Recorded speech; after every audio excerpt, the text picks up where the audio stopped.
There was an interesting conversation last night between Tom Harwood and Jacob Rees-Mogg on GB News. Now, I'm a fan, really, of Tom Harwood. I think he does a very good job, and I'd like to see more of Tom Harwood on GB News. And he also, unlike the other interesting presenters of GB News, of whom Jacob Rees-Mogg is one, I think Tom Harwood listens and responds to his guests. Jacob Rees-Mogg, on the other hand, that's one of his weaknesses, but he is a superior personality and a very good, a very charismatic presenter.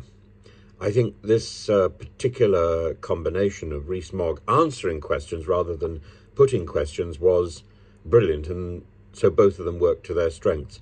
And the particular area that they were looking at last night was, of course, whether or not the George Galloway election marks the swing towards a sectarian vote. And so Tom says, "Is this not a plague on both your houses?" And Jacob Rees-Mogg says, "Well, no, not quite." And it says that there's he said there's a strong that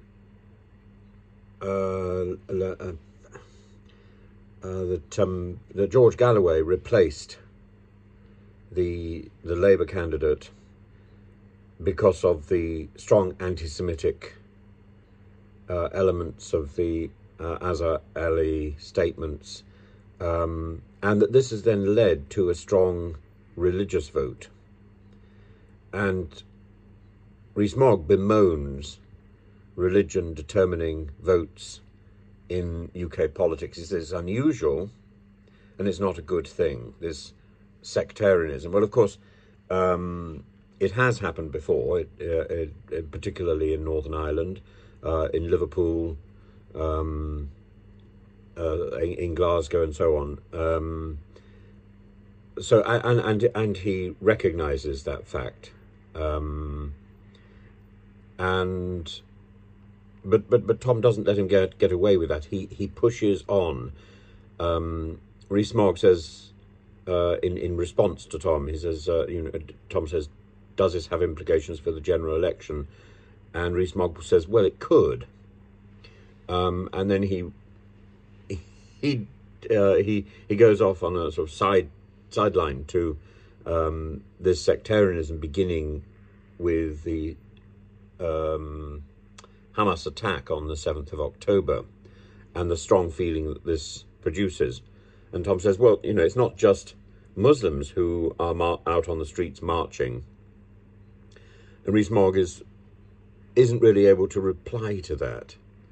And then Tom goes further forward and says, well, if we compare this with 2005 and the protests about the war in Iraq, the Lib Dems picked up so many votes as the anti-war party. Was that sectarian? Was that evidence of the Muslim vote? And Rees-Mogg admits that that wasn't the case. I think this isn't the case now.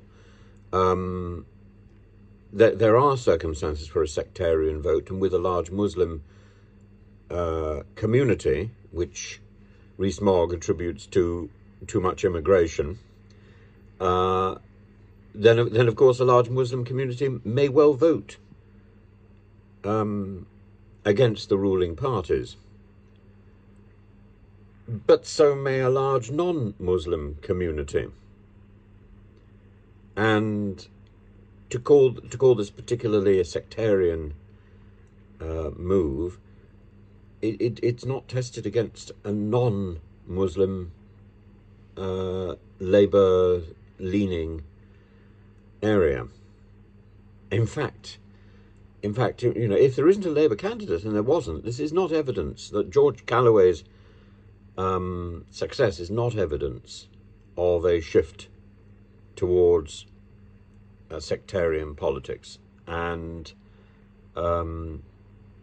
it was this was a brilliant interview, and we didn't really get any clear, decisive results, but we got a look into Rees-Mogg's thinking, and we also had a sympathetic interviewer who wasn't going to let him get away with anything, and that is the quality of debate that we should be having on a regular basis.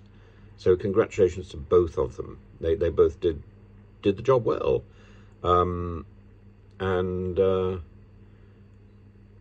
do I agree with what they say, or do I agree with what Jacob Rees-Mogg says? Not entirely. I think it's coincidental that the people who were voting for George Galloway were mostly Muslim, because it's a mostly Muslim area. That's the only reason.